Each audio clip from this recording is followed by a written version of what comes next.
on Wizards podcast, and we are your hosts, Ed, Oliver, and my guy Dialante Daniels. We got a lot to talk about. The Wizards got blown out by the Phoenix Suns at home, and they have lost 7 out of the last 8 games. Montrezl Harrell had some interesting stuff to say after in his post game presser. But yeah, we basically got dominated at home. The score did not indicate how bad of a loss it was, but we're not today. We're not even really going to focus on the game. We have some more interesting topics and some interesting news. The trade deadline is Thursday, so I know a lot of you guys are excited about that. We got some news possibly about Domantas Sabonis from the Pacers coming to the Wizards. We got news about the Wizards possibly being interested in Jalen Smith, and also the Miami Heat do want to trade for Rui Hachimura, so we're going to get in that today. So let's get started.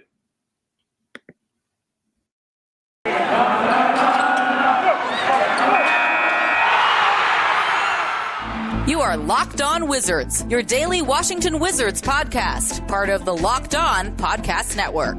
Your team every day.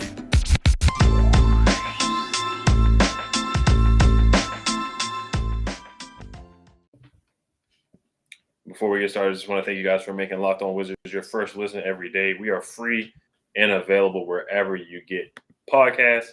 This episode is also brought to you by Bet Online. Bet Online has you covered this season with more props, odds, and lines than ever before. Bet Online, where the game starts. All right, so D, the game was pretty awful on Saturday, so just want to get your main takeaways and your thoughts on the game. Main takeaways. I don't really even have much to say about this game. Main takeaways in general is just this team is ridiculously bad.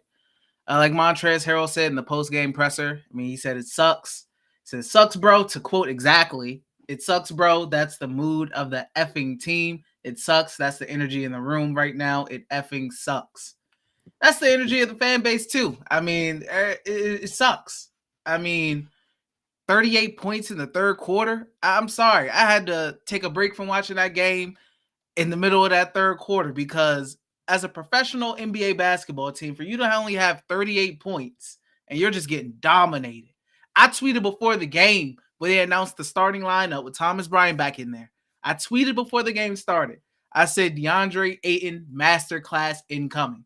And he dropped 20 and 16. It was easy to predict. When you know this team, sadly, you know the bad parts too, and it's a lot of bad. It was just ridiculous, man. It's 21 points in the first, 11 points in the second quarter. 11 points in the quarter is embarrassing. 19 points in the third, and then you get garbage 29 points in the fourth quarter, which made the game and their score look better than it actually was. Even though 80 is still the lowest amount of points they've scored this season. It's embarrassing, man. It honestly is embarrassing. I'm sorry for the fans that came out and spent their money to go watch that product because that was ridiculous. The players didn't come out to show up, and they just got dominated, man, and faded away. Yeah, you're absolutely right. DeAndre Ayton had, what did he have? He was 8 for 14 from the field, had 20 points and 16 boards. Really could have scored more than that.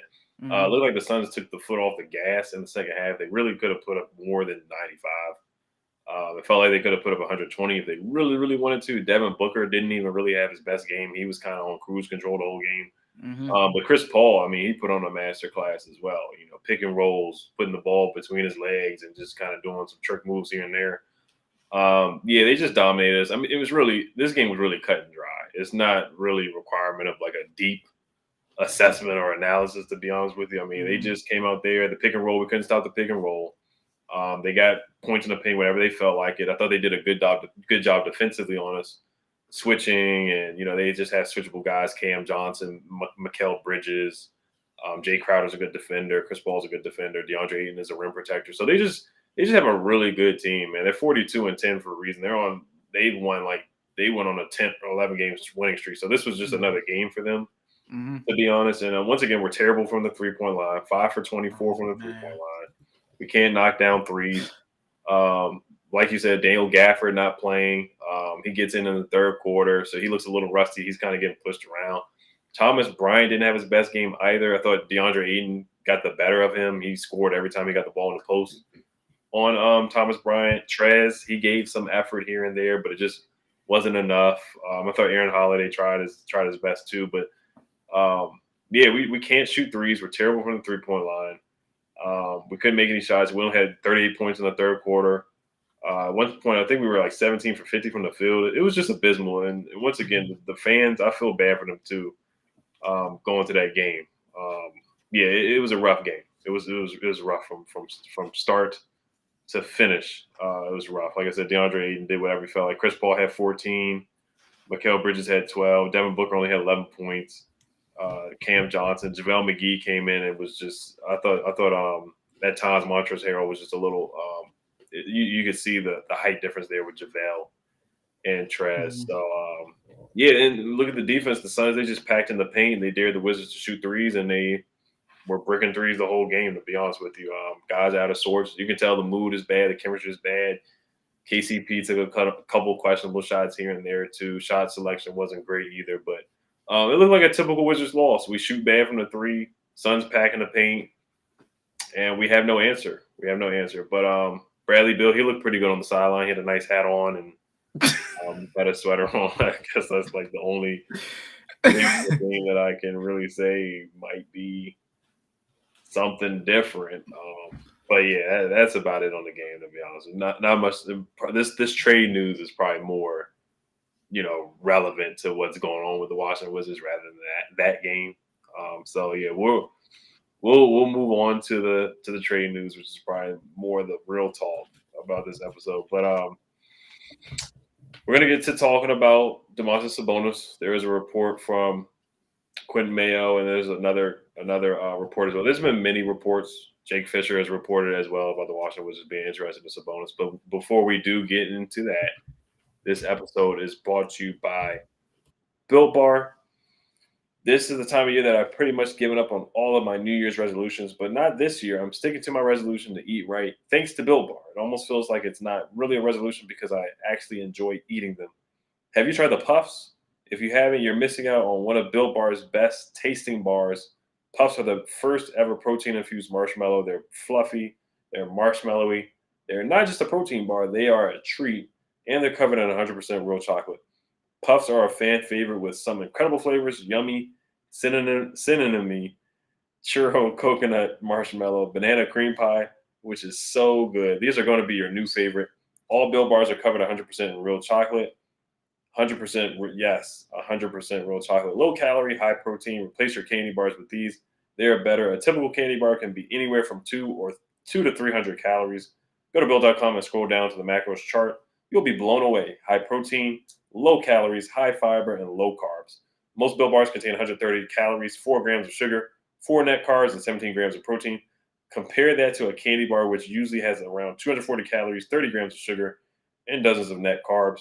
Mint brownie, coconut almond, and new for this month, white chocolate cookies and cream. They are all delicious, and new flavors are coming out all the time. If they think a flavor might be good, they'll make it. It will be delicious, and it will be good for you. This episode is also brought to you by the Trade Deadline Show. Thank you for making Locked On Wizards your first listen. The NBA Trade Deadline is Thursday, February 10th at 3 p.m. Eastern Time, and the Locked On NBA podcast will be covering it live from 2 to 4 p.m. Join Kim Becker, John Corrales, and Locked On Fantasy Basketball host Josh Lloyd to get analysis of every blockbuster move. Subscribe to Locked On NBA YouTube and turn your notifications on so you know when they go live. All right, so D, I'll read the report that Quentin Mayo put out about Domantas Sabonis, about the Wizards being very intrigued. There's a couple sources and a couple reporters that have made news within the last hour. He said the Washington Wizards have zeroed in on Indiana Pacers two-time All-Star Domantas Sabonis. Washington recently submitted an offer for the 25-year-old and are waiting to hear back, per source. The trade deadline is 4 days away. I reported Washington's deadline approach in January. So what are your thoughts? Quentin Mayo is a Washington Wizards beat reporter. Just want to get your thoughts on the Wizards going after Sabonis. And who do you think the Wizards would include in a trade for Domantas Sabonis? I think Sabonis is the right move. I think if you get Sabonis and pair him up with Bradley Beal, you do have to worry about the defensive side of things. This won't shore up the defensive end. Like Jeremy Grant would have helped the Wizards more, shore up that defense a little bit more. But if you can maybe work your way and get some kind of 3-and-D guys somehow, some way, I don't know how. This could also be, let me phrase this as well. This could also be a move similar to the Chicago Bulls. Remember when the Chicago Bulls traded for Vucevic? I don't even think they made the playoffs that year, but they added on to the team in the offseason, and you can see where they are currently. So just because they trade for Sabonis this season, and let's say they're a first round exit or they don't do anything this year, that's okay as long as they have a plan similar to what the Bulls had and improve upon the team next season to do something. So I think Sabonis is the move to make. I think one of the youngins got to go. Montrezl Harrell may be thrown in there, but you got Sabonis, team friendly deal, all-star player. Pacers are in full rebuild mode. They just got rid of Karis LeVert. So maybe I think Denny may be the guy to go. If I had to choose one of the young guys, I think Denny. Yeah, it's tough to see them go, but yeah, the Wizards, and this is what I was getting at when we did have Chase Hughes on. I said they need to go big or go home. They can't do a Dorian Finney-Smith type move, or the Raptors and the Blazers. They had to trade for Robert Covington and Norman Powell, which I thought that would have been a good deal for the Wizards, but it's not really a needle mover per se. Domantas Sabonis, out of all of the available guys who are on the block, I think Sabonis is the most of a needle. Now, I'm not saying he's going to make us a playoff team. Kind of like you said, we might not even make the play-in with Sabonis coming to the team. But you do have to look at what the Bulls did. It's a copycat league, and it does look like Tommy Shepard is trying to kind of copycat what the Bulls did, because Levine is a shooting guard, just like how Bradley Beal is. They have similar games, the way they play. So Sabonis, defensively, he's not the best, but offensively, he's a walking double-double. He's going to get you 20 points. He's going to get you 10 rebounds, and he's a heck of a passer. He's an underrated possibly triple-double, too. Right, yeah, I was about to say, he's an underrated passer, too. He's gotten many triple-doubles before. So I think it's a good trade if you are trying to go big and build around Bradley Beal, which the other report was saying that the Wizards are still trying to build around Bradley Beal. Now a lot of people are going to be in our comment section and on social media saying the Wizards should blow it up, which I totally understand the people who want that to happen, but they have to understand that Tommy Shepard is not blowing it up. He's going with Bradley Beal. He's trying to build around Bradley Beal. So if you want to build around Bradley Beal, you're going to have to get all-star talent in here. Sabonis is a two-time all-star. He's a legitimate 20-10 guy. Now, as far as the young guys, who's going to be involved? Is it going to be Rui? Is it going to be Denny? Is it going to be both? There's got to be a first-round pick involved. We can't trade a pick until 2028 unless we take off the protections for a 2025 first-round pick. So that's a lot of protections we have to take off. So does it make us a championship contender? No, it doesn't.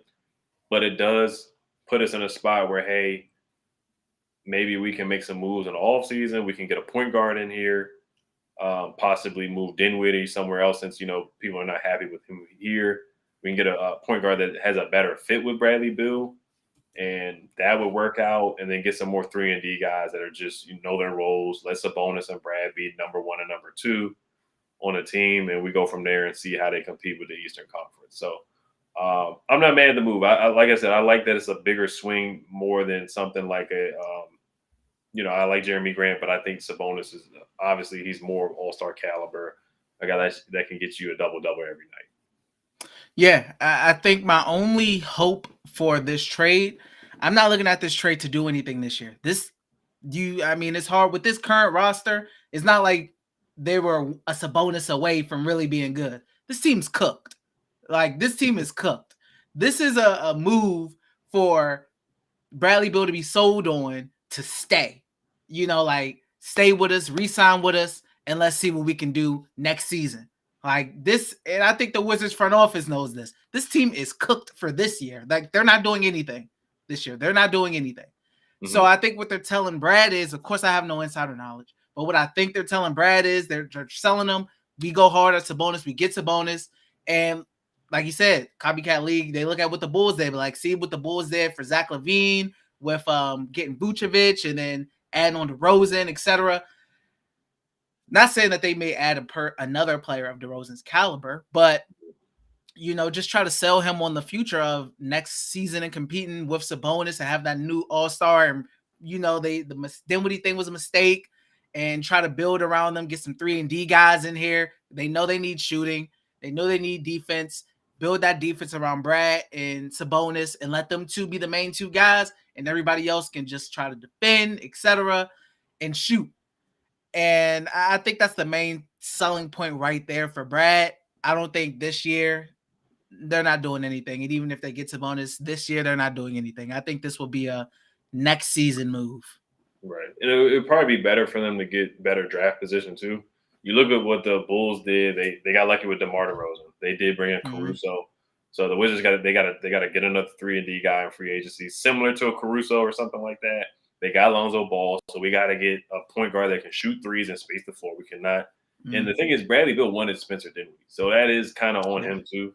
Because Bradley Beal kind of has been the GM so far since we are building around him. Tommy Shepard listens to what Bradley Beal wants. This is reported that Bradley Beal wanted Sabonis to be here, so this is a Bradley Beal move here too. So he has, kind of failed at being the GM a little bit. This Sabonis move, which is a way bigger caliber player than Spencer Dinwiddie.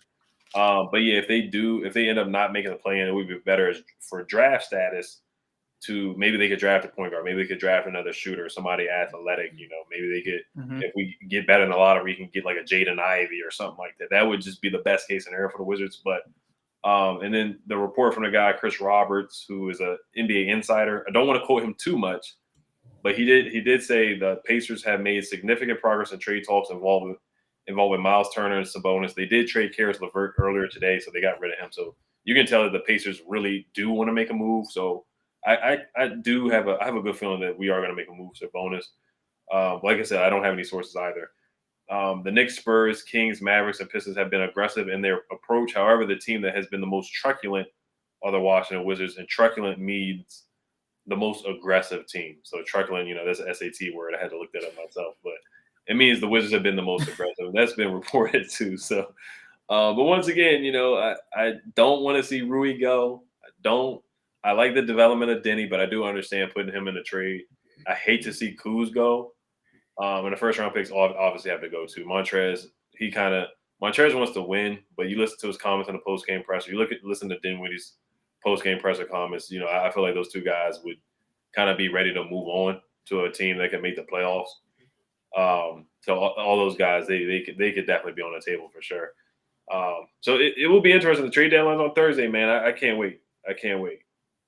Yeah, I mean that it'll be interesting. I think it will be one of the more active Wizards trade deadlines than we've seen in the previous year. I mean, as far as potentially getting a bigger name.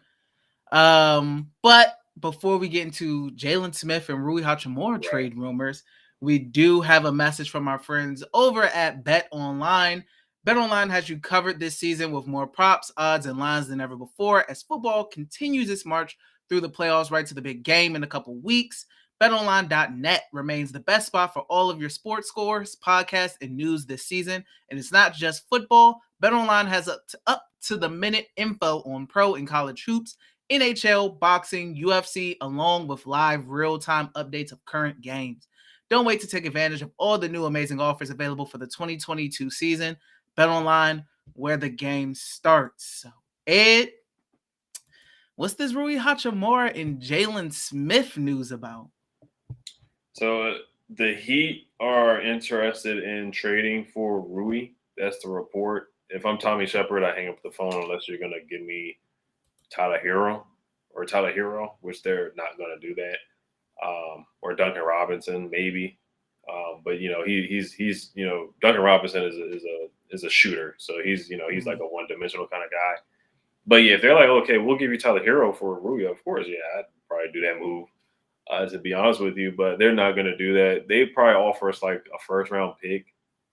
So I wouldn't do it. Even if we were trying to rebuild, I wouldn't do that because you kind of want to see what Rui can do. You haven't really he's only played 5, 6, 7 games this year. You haven't been able to see what he can do. So I would hang up the phone on Pat Riley for sure. And I'm not going to trade him. I'm not going to trade him to an Eastern Conference team that we're going to have to play 4 times a year. And Rui would probably be really good for the Heat. He'd probably turn into a not an all-star, but he probably would turn into a he's a good player, but he'd probably be really, really good for the Heat. They probably do a really good job of developing him. So I would hate to do I would not even entertain Pat Riley on that. Yeah, Rui Hachimura. I don't know who even the player would be that he would give up, but I'm not really giving him up unless it's in a deal for a bigger player. Mm-hmm. So like you said, like a Tyler Hero, which won't happen.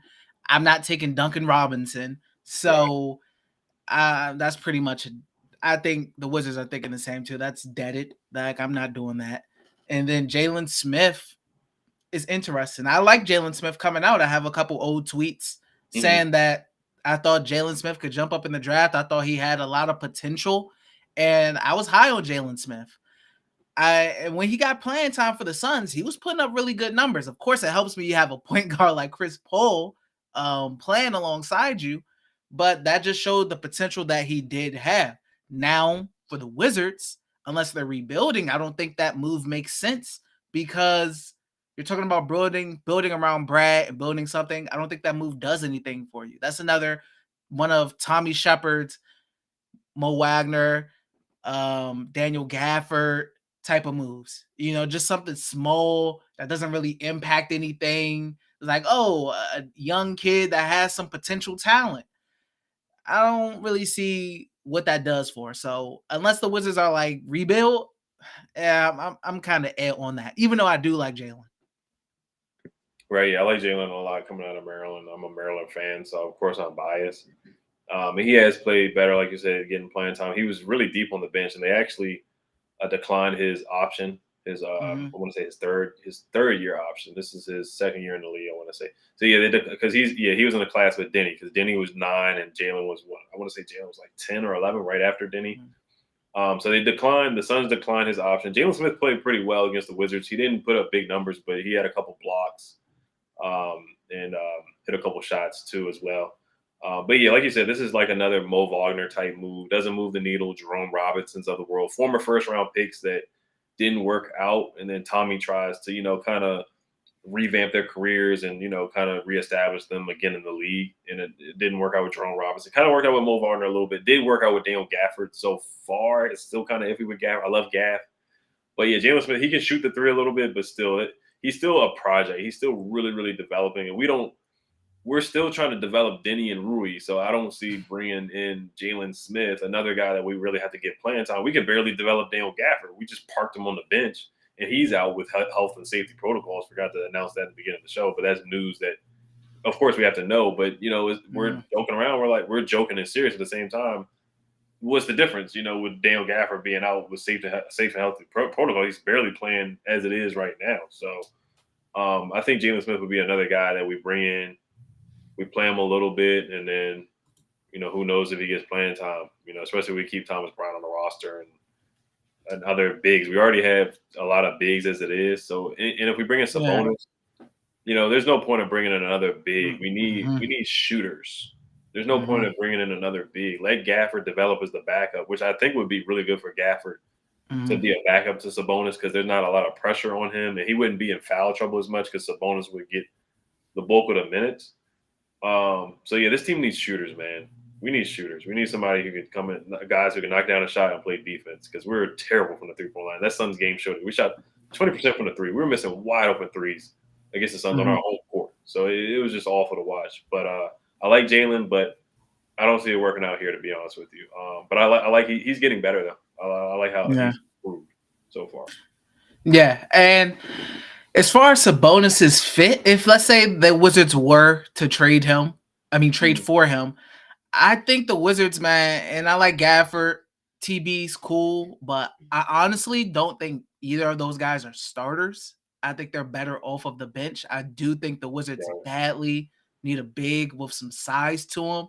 I mean, Robin Lopez, Alex Lynn even has some size to him. And I think Sabonis, because of his defensive efficiencies, I think he is best parked at the 4 spot with a decent, nice sized 5, like Miles Turner was in Indiana, next to him. I don't think Sabonis will be that good at the 5, not offensively, defensively. Because at the 4, you have a nice defensive 5 next to him, you can hide his deficiencies a little bit more and cover up for him a little bit more. At the 5, I don't know. I don't know if I like Sabonis more at the 5 than I like him at the 4. Mm-hmm. Yeah, definitely. We've struggled against those stronger bigs like the Jokic's of the world. Everybody struggles against them, but just noticeably us, we get in foul trouble all the time. We struggled against JaVale McGee on Saturday night, but Sabonis would definitely help with the physicality. He would make us a tougher team. Yeah. Right now he's averaging 19 points, 12 boards a game, and 5 assists. So he can, and he can space he's not much of a 3-point shooter, but he provides a threat. He's shooting 32% from the 3-point line, which is kind of basically what our guards are shooting right now at the 3.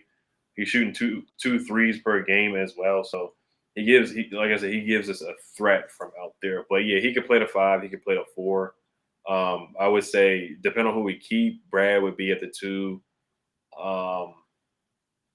It's so hard to say who the lineup would be because you just don't know. I would say Kuz at the 4 with Sabonis if we do keep Kuz, because Kuz can shoot the 3, Sabonis can shoot the 3, so we can finally space it out. Yeah, I think Kuz stays. Yeah, Kuz would stay at the 4, Sabonis would be at the 5. KCP and Brad are, they're good buds, so it's kind of hard to say. Yeah, that's the thing. Like, I could so do without KCP in the starting lineup. Right. Like, I really can. Like, if it came down to it, Dinwiddie, I'm assuming the Wizards will keep him for this rest of this season. Right. Dinwiddie, Bill, Kuzma, Sabonis, and Gafford. That will be my lineup. Easy peasy. But like you said, KCP's got to be in the starting lineup for some odd reason, so he can put up shots that he has no business putting up. But I mean, I think the best lineup will be that right there. Dinwiddie, Bill, Kuzma, Sabonis, Gafford. And you already know how I feel about Dinwiddie. I think that his time will come eventually, but for this season, I think he'll ride out. I think so too. So, yeah, I'm not gonna say I'm excited if we get Sabonis, but I think it's a good move because, like I said, our hands are tied, guys. I know people in the comments are gonna say, "Oh, they need to blow it up." I hate we're trading Rui and Denny or whoever. But it's out of our control, guys. It really is. And, the Wizards have made their mind up that they're going to build around Bradley Beal. So if they're going to do that, they need to take a big swing. And Sabonis is the guy that is available. Of course, James Harden, we heard the news about him being possibly going to the Sixers. Ben Simmons, they want Bradley Beal too. So we're not going to do that. So this is probably the only move that really makes sense, to be honest. So, but we'll see in the next coming days. I can't wait for the trade deadline on Thursday. Yeah, got the noties on. Got Shams and Woj noties on Twitter. Right. But just want to thank you guys for making Locked On Wizards your first listen every day. Now make your second listen Locked On Bets, your daily one-stop shop for all your gambling needs. Locked On Bets, hosted by your boy Q with expert analysis and insight from Lee Sterling. It's free and available wherever you get your podcast. The Wizards do play the Miami Heat tomorrow night. What's your quick victory and pole prediction? They got to play another tough defense. I don't know, Ed. I just hope they don't lose by more than 15 points. That's all I can really hope. Just fight, please. Yes, just show some fight and try not to get blown out. That's what I can mainly say at this point for this team. Right, yeah. I'm with you. Show some heart, some pride. Hopefully Montrez doesn't come out on the post-game presser, cursing people out again. But yeah, just the standings were 24-28. We're one game behind the Hawks for the playing game. If anybody is still emotionally invested in where we stand in the standings. But yeah, just defending the 3-point line once again, knocking down some threes, just moving the ball, shot selection, being unselfish. Let's show some effort. Let's try to defend Bam Adebayo on the paint a little bit. Jimmy Butler, let's try to keep him out of the paint. It's going to be hard, but let's defend. They got a lot of shooters, Tyler Herro, Duncan Robinson. So defending the 3-point line is going to be huge. Let's try to push the pace a little bit. I say that all the time. We never do. But let's try to switch it up and let's try to get some fast break points or something. Let's try to run or something. Do something different. But thank you guys for listening once again. Be ready for the episode, and just once again keep your notification bell on for YouTube, because if they do make a trade, we definitely will, of course, be making episodes. So thank you guys for listening and watching. Hail to the Wizards. Peace.